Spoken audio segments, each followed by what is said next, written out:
Hello guys, in this video I would be showing you a really amazing 4x4 trick. For this trick we have a case like that, like we have only our last 4 edges left, and here we have to do flipping algorithms from both sides. A beginner would insert them all, then flip and flip, but that takes too many moves. You don't have to do that.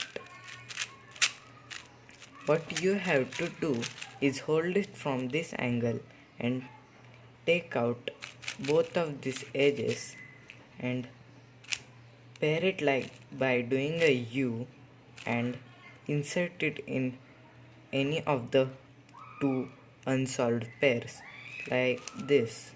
Then do a wide U prime and then you do a U prime and then insert this edge like that it would pair up with this edge,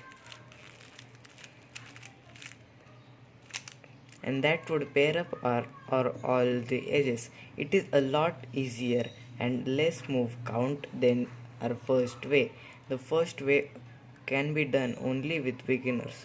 You should learn this way. It would be very useful when we have that case.